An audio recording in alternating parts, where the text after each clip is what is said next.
I'm trying to decide which pair of shorts to put on today.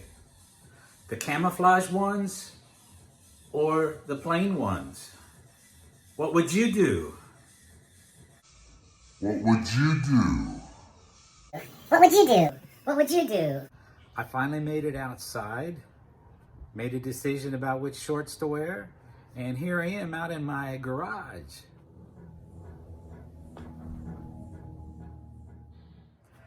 Today I want to help you learn how to pronounce the J in English. That's usually represented by the letter J, but also has some other spellings in English. But first of all, we want to learn how to actually physically produce the sound. Then we'll look at those spellings, and then I'm going to give you some special uses.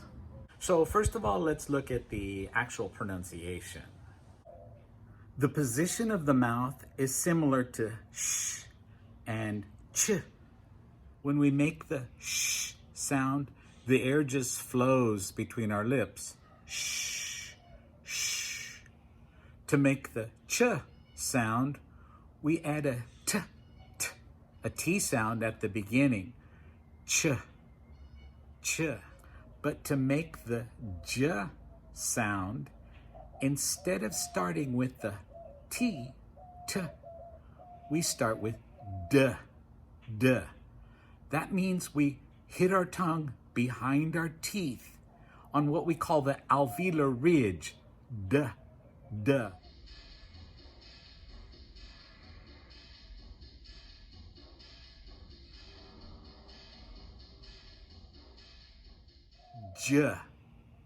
J. Let's practice the three, starting with she, chi, G. She, chi, G. If you have trouble getting that D sound, try pronouncing the word budget. That's a word because you see the D, you think the D, and you pronounce it. Budget.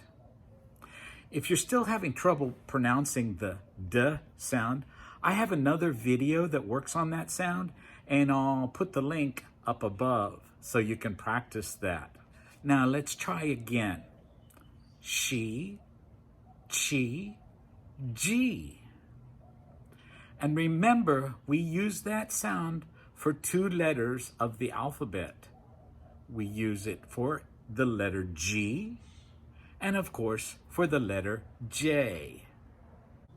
Now that we know how to actually physically produce the J sound, let's look at those spellings in English that will get us that J sound.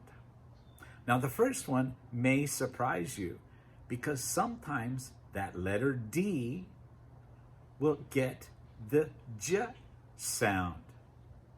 Then we also, of course, have the letter J, G, D, G, E, and G, E.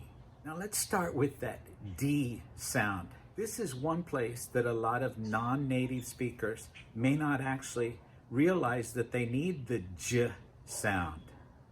Now, yesterday I was out and I was doing just a little bit of shooting to help with this video. And I stopped by one of the neighboring schools.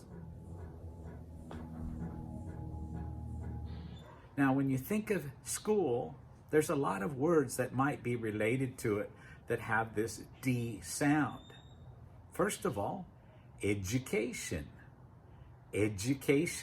So notice when you do the D and the U together, we get J, education. Now, there are a lot of different people in that school, and each one of those is an individual. Notice again, individual. And if you go to school, you have different classes. So you have to have a schedule. Now notice this pronunciation in American English. We say schedule. In British English, they may say it a little differently. And when you finally finish school, you get to graduate.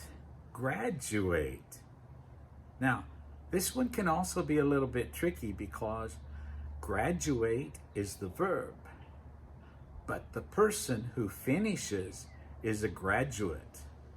Notice the difference on the ending and also the stress? Once again, the verb, graduate.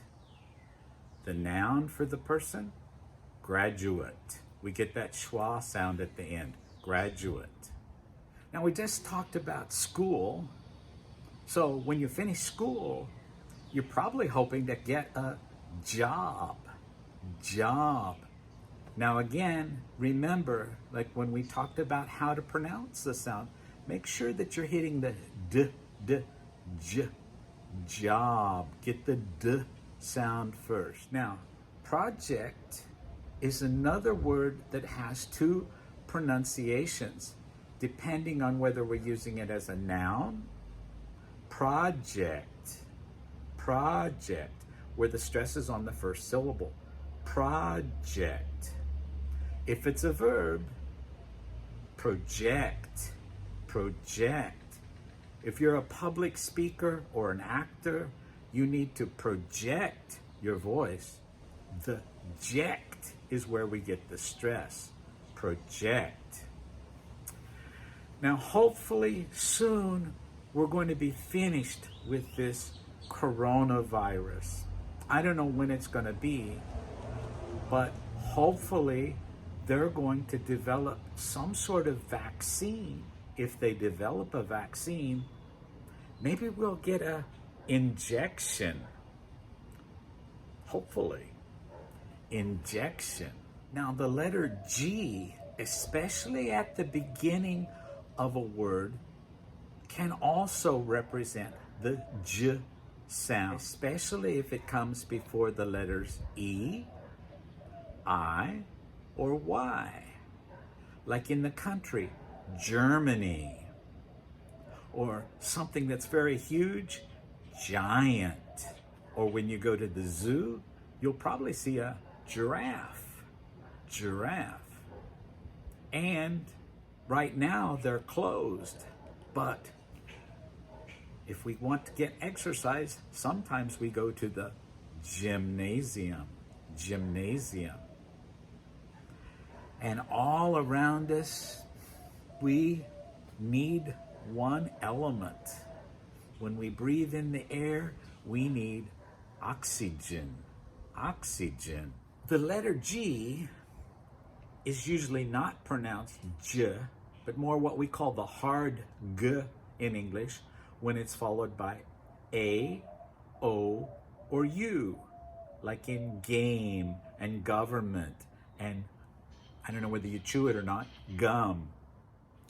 Now, maybe one of the easiest times to recognize the J sound is when we have the spelling D, G, and then E, because we can see right there the letter D, and we know we have to pronounce D first before we do the J.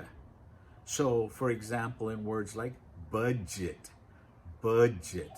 and of course words like bridge and edge. And again, the name of that school was Cypress Ridge. So we've got ridge. And also the letters G, E will get us the pronunciation J. Yesterday when I went to Cypress Ridge High School, right across the street, there's a flea market, a very big flea market.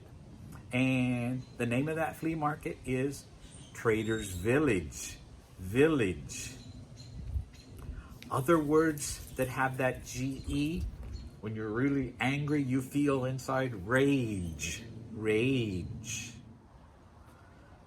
Now there are a few GE words that are pronounced two ways, depending on who it is. So for example, I'm in my garage. I say garage with a J sound, but some people say garage. I was talking about my shorts. I say camouflage, J. But you can also say camouflage. So there are a few words like that, depending on the person, and they're both correct. But American speakers, depending on who they are and where they're from, one might say garage, one might say garage. Now, one of the places that a lot of people don't realize that we use the j sound is when we're making questions, especially when we say, would you or did you? Most people, when they're speaking quickly, doesn't matter whether they're doing it formally or informally, will combine those words. So they'll say, instead of did you, they'll say, did you? Did you? So we're making that j sound. Or would you? Would you? What would you do?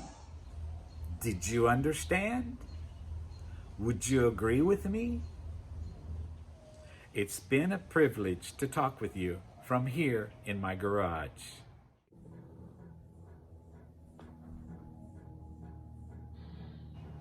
And really, it has been a privilege to talk with you. I hope this video has helped you a bit with pronouncing the j sound in English. If you have comments or questions you'd like to ask about the sound, do that down in the comments below. And if you haven't already subscribed to my channel, I hope you'll do that.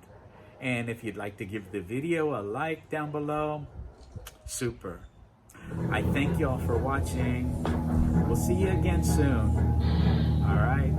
Nos vemos.